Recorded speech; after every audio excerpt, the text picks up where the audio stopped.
Welcome to the Unchained TV podcast. I'm Jane Velez-Mitchell, your host, and wow, do we have a treat for you today. The author of this fantastic new book, A Year of Compassion, 52 Weeks of Living Zero Waste, Plant-Based, and Cruelty-Free. She is a legend in the world of veganism, known as the Joyful Vegan, Colleen Patrick-Goudreau. Someone who travels a lot and hosts vegan trips around the world, I'm often asked if it's hard to find vegan food on the road. Short answer, no. Long answer, we forget that plant-based foods were once the staples in the diets of people all around the world, not animal flesh and fluids. The trick is getting to know the foods native to the region you're in, particularly the simple traditional foods of the local population, and especially the foods characterized as cucina povera. Translated literally, cucina povera means poor kitchen in Italian, but it really refers to the frugal genius of poor Italian cooks who made the most of whatever was in their backyard. This approach isn't unique to Italy. Every culture has beloved dishes with roots in the flavors of necessity. And because plant foods have always been affordable and animal products have always been expensive, that's why it's easy to reflect your values of compassion and wellness wherever you travel, whether you travel on your own or on a joyful vegan trip. That looks like so much fun. I wish I could go on a trip with you. It could be in my future. Now to the one and only Colleen Patrick-Goudreau, the Joyful Vegan. Wow, you are just churning them out, book after book after book. What is the bottom line message of your current book, the new book, A Year of Compassion? Thanks for all that, Jane. Thank you. So, I've been saying for a very long time that it's not that we can make a difference, it's that we do make a difference. The choice we have is whether we want that difference to be positive or negative. And I think that's what this book is in a nutshell. It's saying there are so many different things we can do to have a positive impact in this world. I chose 52, and there's really more than that because each week has lots of information and tips. But it really is about recognizing that everything we do has an impact on someone or something else. And so I wanted to give people more tools, more resources, more tips, more inspiration for living as compassionately as possible. Well, I think you're absolutely right. It's that when we ask people to do something, we have to give them an action point. We can't just say, hey, do this, push them out into the world without any kind of guidance. I mean, we can, but it's not as effective. So in your book, you have some real detailed, here's how to transform, here's how to practice a year of compassion. I don't know what a consumption audit is. One of the first things, do a consumption audit for a week, tracking all the animal products you eat. Well, I've been vegan for 29 years, so I'm not going to be tracking that. But tell us about this consumption audit. So the first week, it opens with doing an audit of your consumption of animal products as well as your consumption of waste. So this would pertain to all of us, whether we're eating animal products or not. So the whole idea around zero waste and, obviously cruelty-free and plant-based eating. Look, you've heard this a million times, Jane. I've heard this a million times.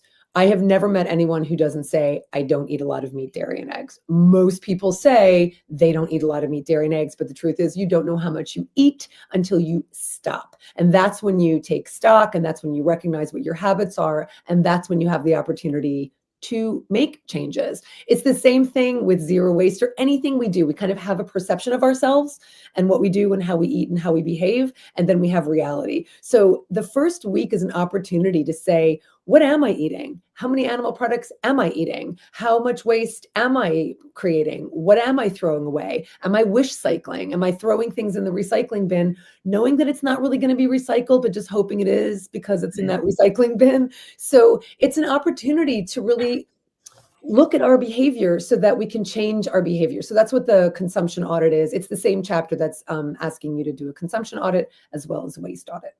And Karen LaCava says, hi, Colleen. She's one of our followers. When she found out that you were going to be on, she was incredibly excited and said, I went to Africa. I went to Rwanda.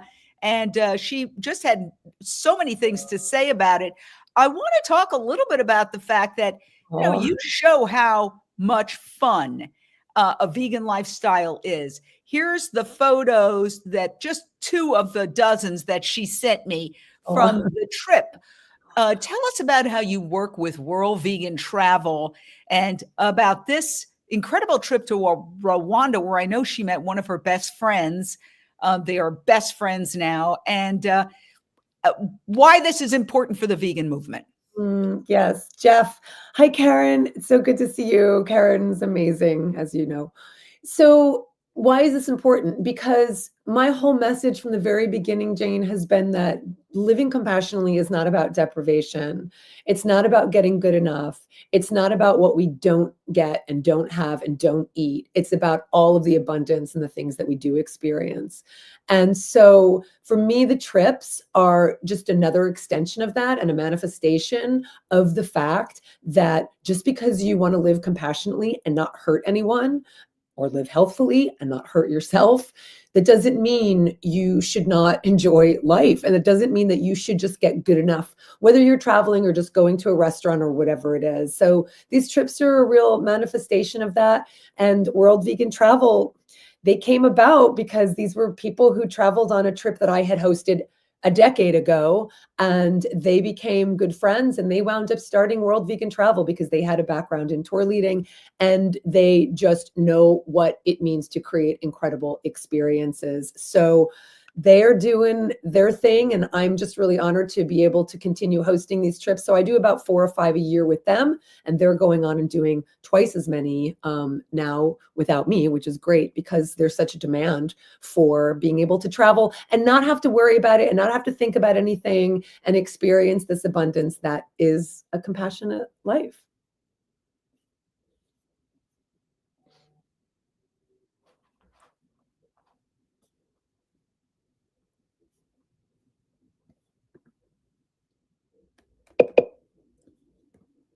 Oh, Jane, I lost you there. I don't hear your audio, so I just have to interrupt. There we go. Sorry okay, these are the lists of things in your book that you can do every single day to make this more effective, to make yourself transform. So let's just run through them. Finding animal-free textiles and making sustainable choices.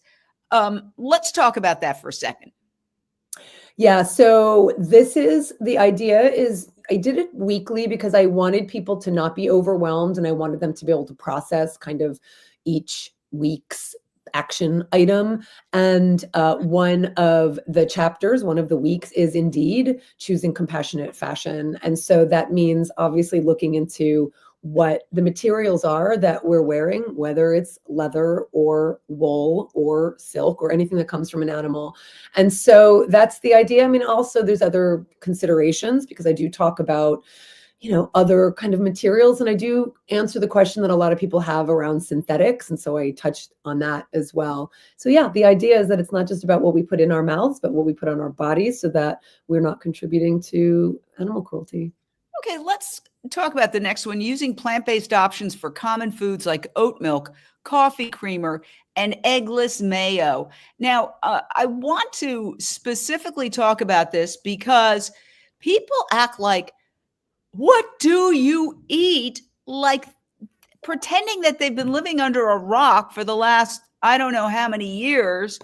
Okay, this you can find just about anywhere, or any other vegan mayo. It's not brain surgery. It's there. It's there wherever I shop. If I go to Ralph's, if I go to, I mean, it's not hard to find. Or alternatives, vegan mayo, vegan butter. I happen to love Miyoko's oat butter, but you can find other vegan butters. When I was a kid, it was called margarine.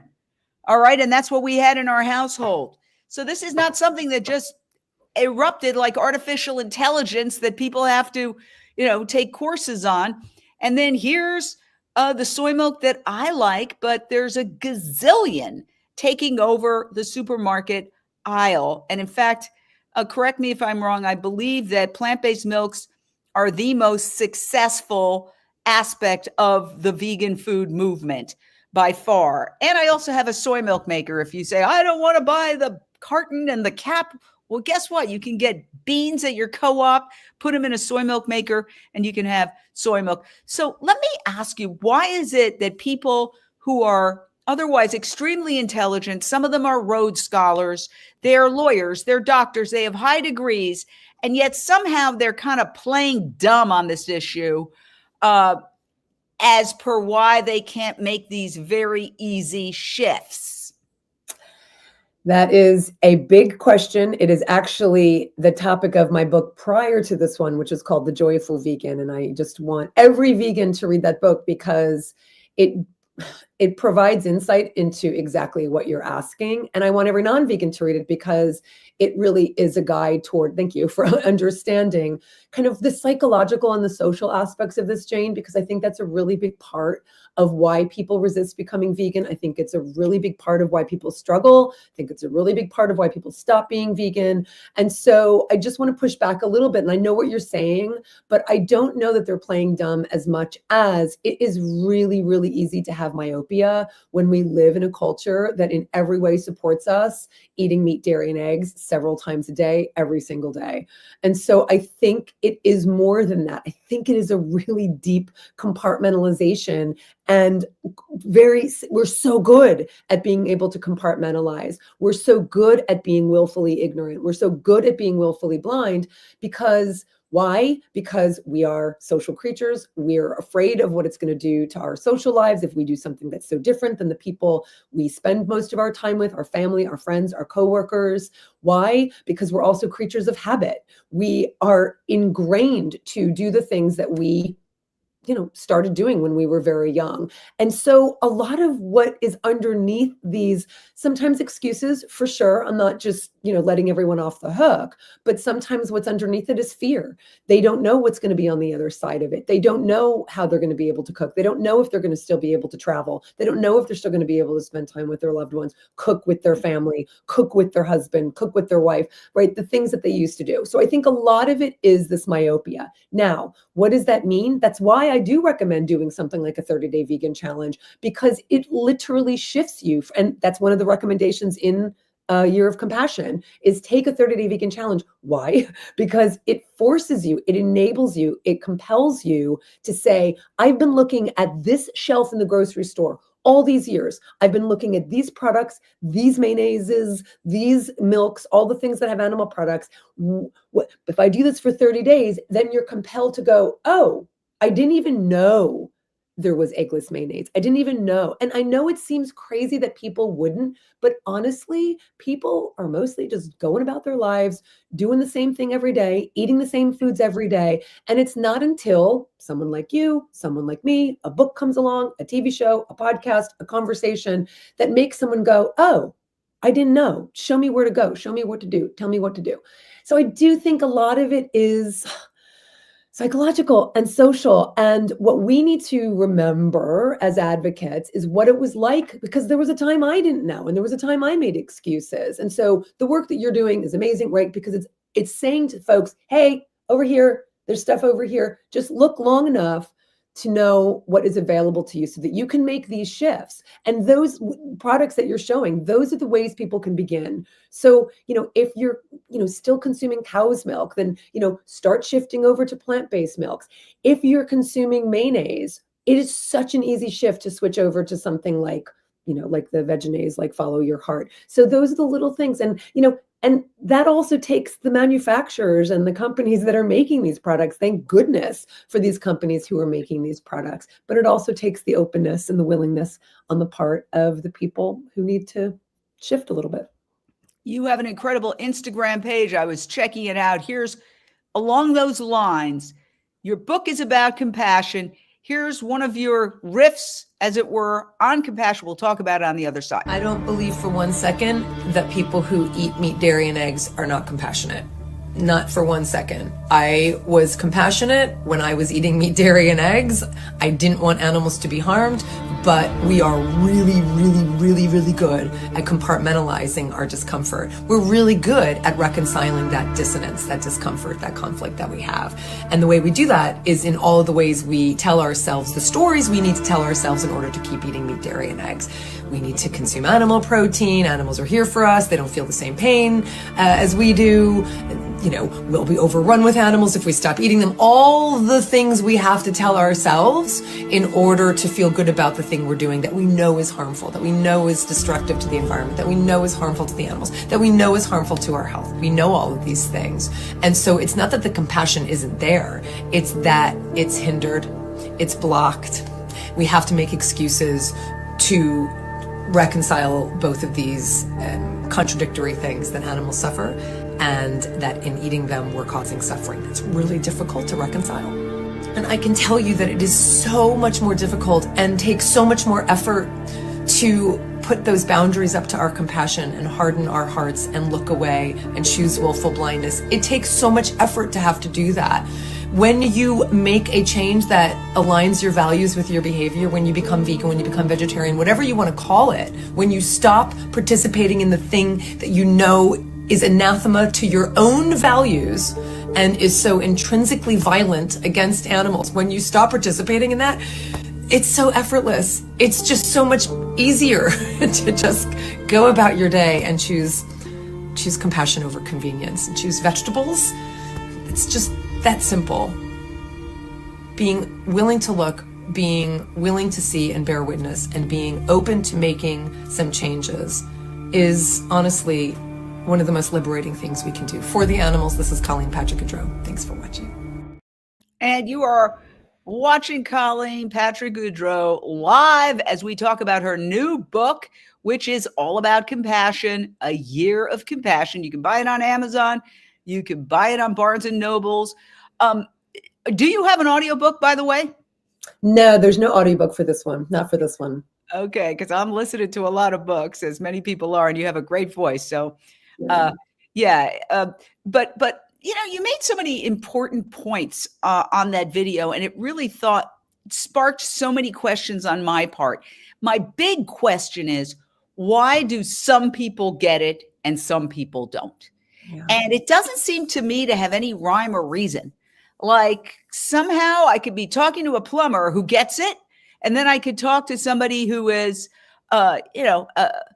a leader in industry and graduated summa cum laude and blah, blah, blah, blah, blah, and can't get it. In fact, may have, because of their intelligence, not that plumbers are intelligent. I can't do any plumbing, but because of their high credentials, they may have more defense mechanisms or have fancier ways of explaining why they feel the need to eat animals. Have you ever come into an understanding of what makes some people successfully make the shift?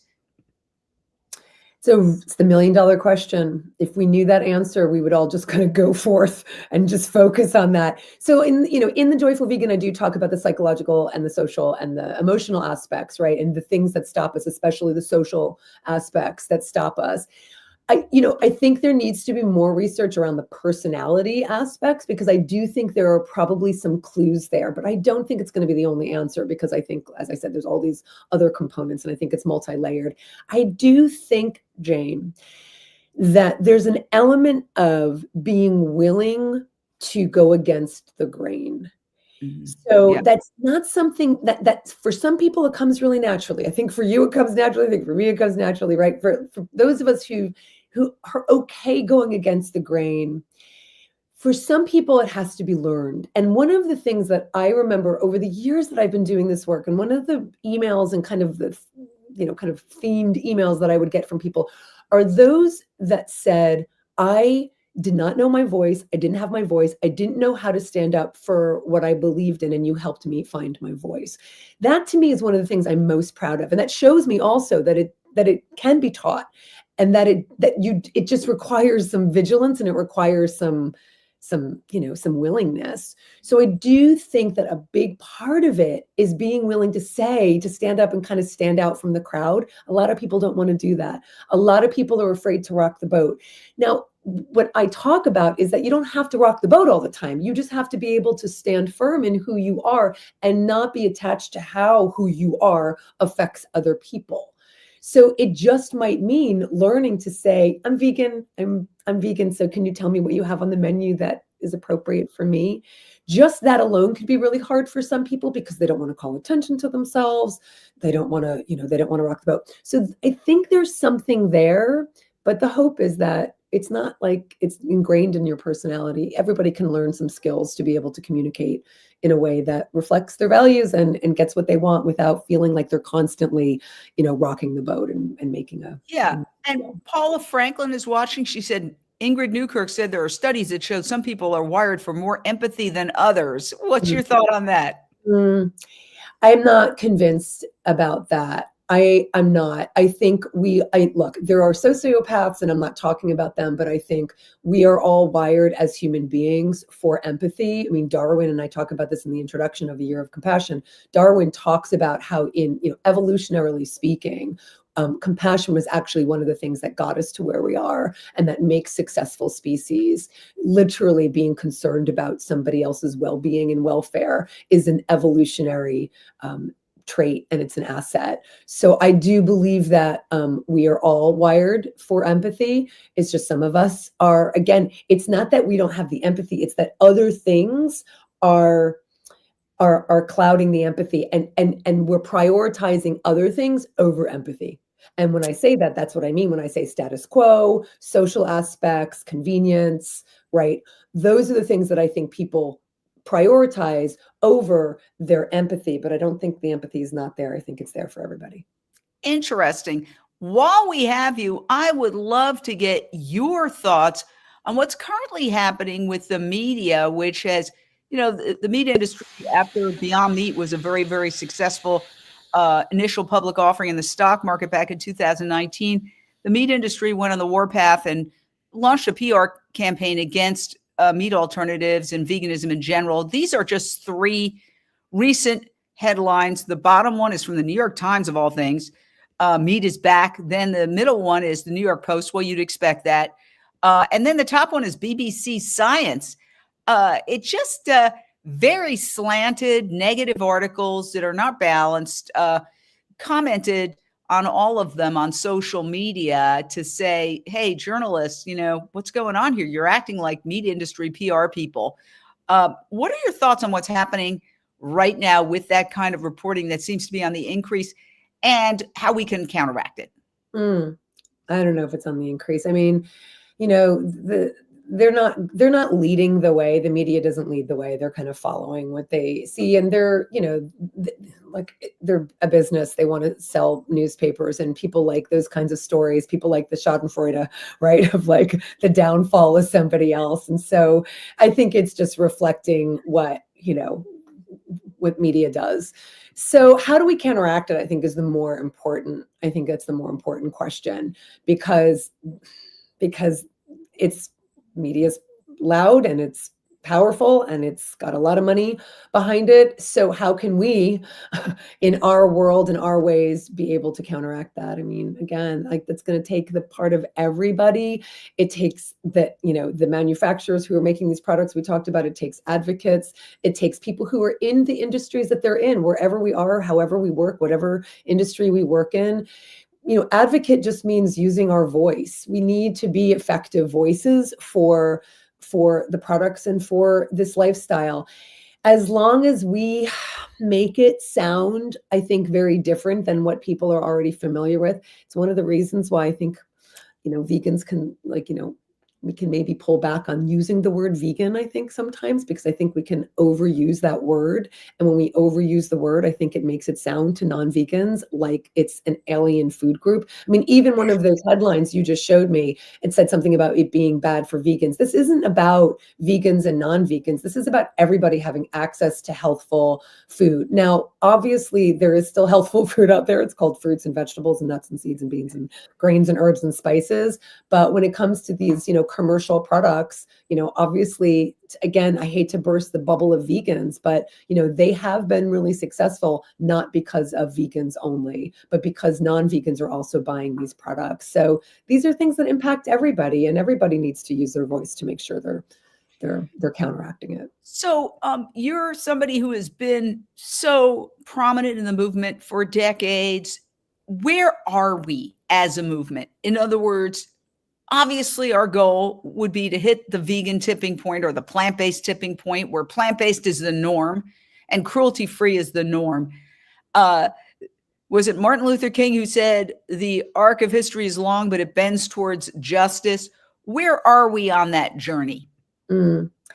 I think I don't know where we are on the whole spectrum, because hopefully we have millions of years still on this planet. But I do think that we are, one of the chapters in A Year of Compassion, it would be the second chapter, I think, the second week. And this wouldn't be for you necessarily, but it's called Eat Less Meat. And, what I say in that chapter is, from an animal perspective, the amount of meat we should consider having is 0. But when we're talking about some other factors, which are factors that millions of people are looking at, there are different considerations based on what you care about. And I really think that we all need to champion everyone continuing to reduce and find value in every bit of progress that people are making. Not everyone is going to go vegan. I really wish that I could just say that was going to be, the case, that everyone would manifest their values and do no harm at all. I just don't. Put it this way, it hasn't happened. And, you and I have been doing this work for a long time. It hasn't happened.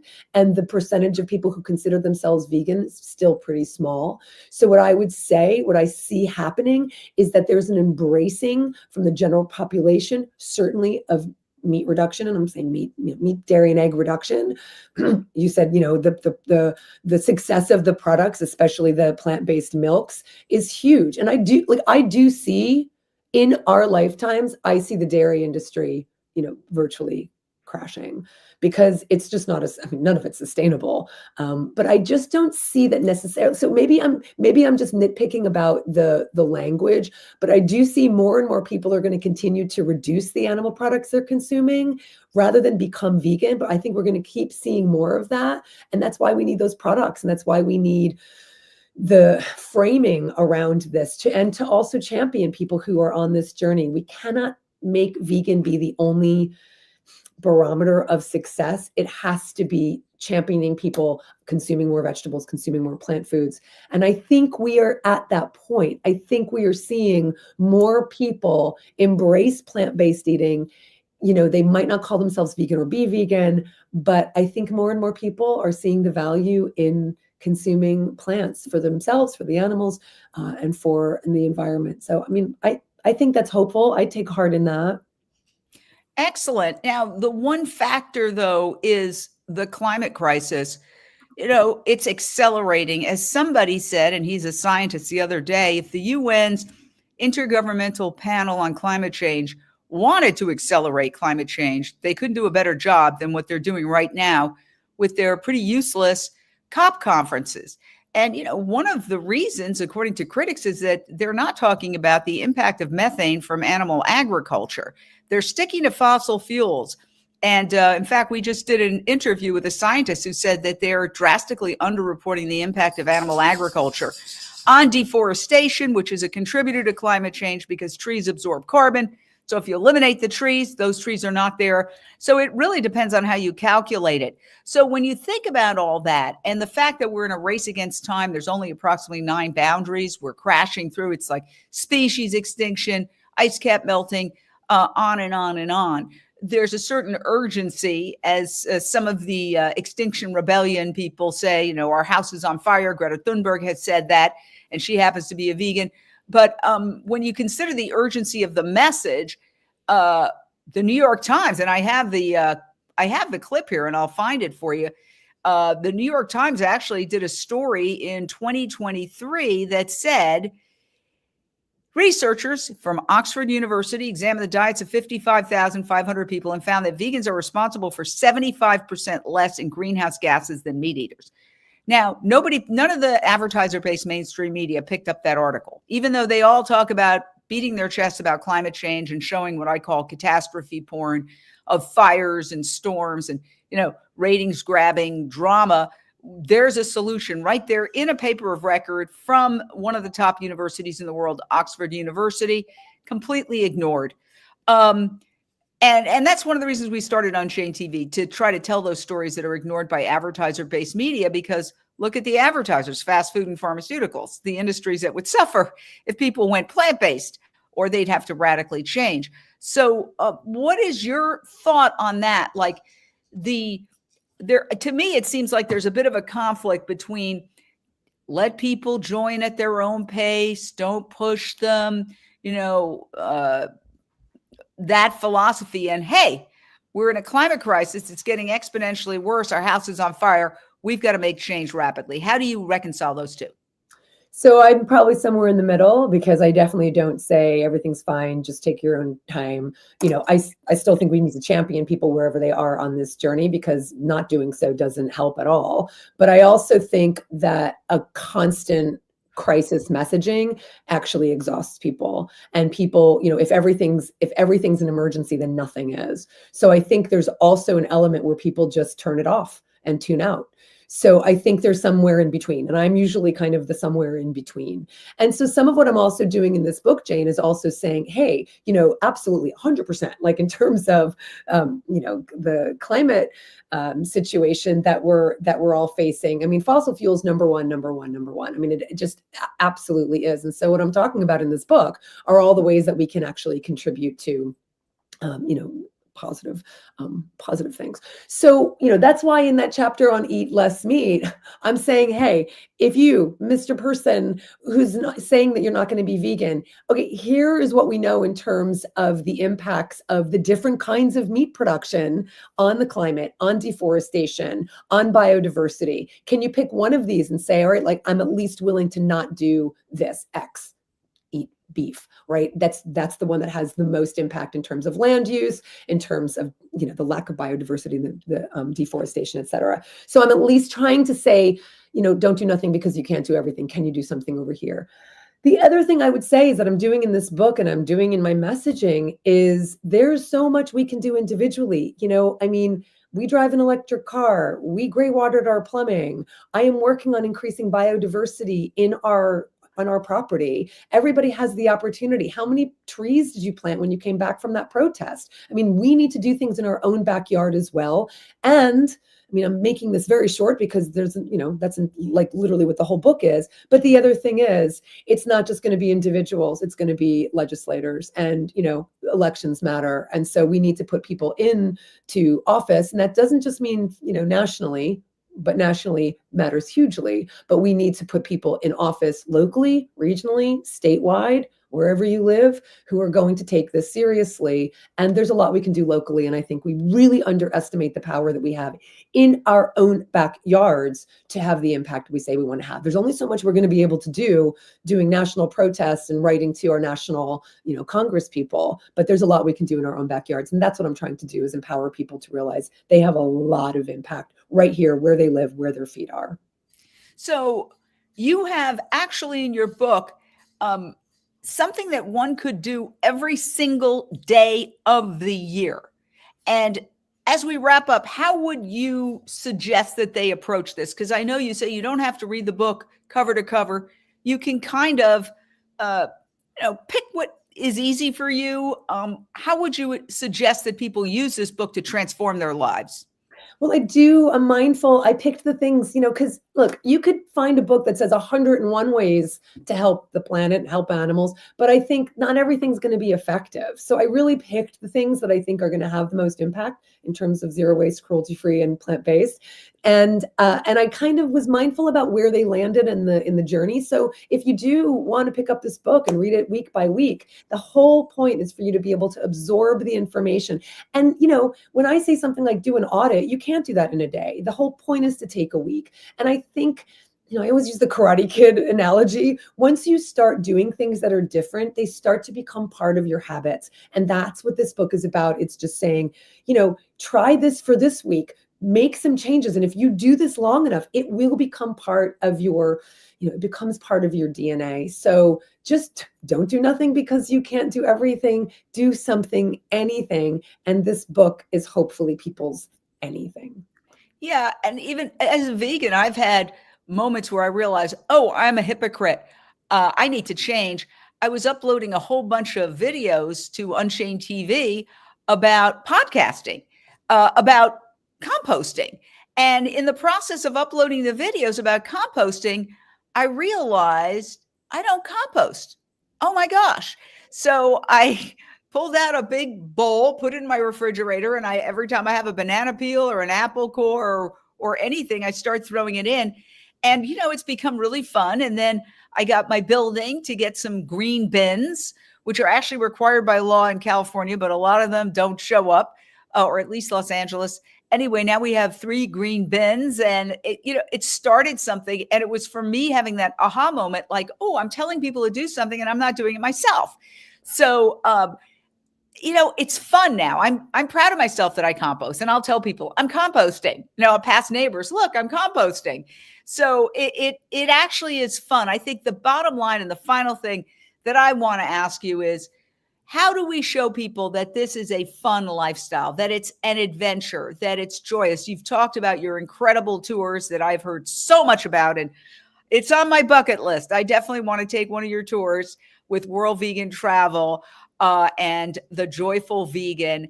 How do we let people know that this is the most fun lifestyle on earth? Well, like we said, I mean, if all we talk about is doom and gloom, and if we use language that makes it sound like it's inaccessible, and if we talk about it in a way that makes it sound like it's hard, I just think it's not going to be appealing or attractive to people. And so I'm not talking about being inauthentic. I'm not talking about, being a Pollyanna and just walking around like everything's fine. But I do think if we think there's any joy and value in living this way, then that's what we should be reflecting outwardly. And people are attracted to that, Jane. People are looking for reasons to feel hopeful. People are looking for things to do. We also have to be compassionate to everybody wherever they are in this journey. So if someone comes to us and says, I've tried, I'm trying, I stopped eating chicken 3 times a week, but I'm still eating pork and beef, instead of just saying, well, that's not good enough, you need to do more than that. Bring them in to your experience rather than push them away and rather than making them feel bad.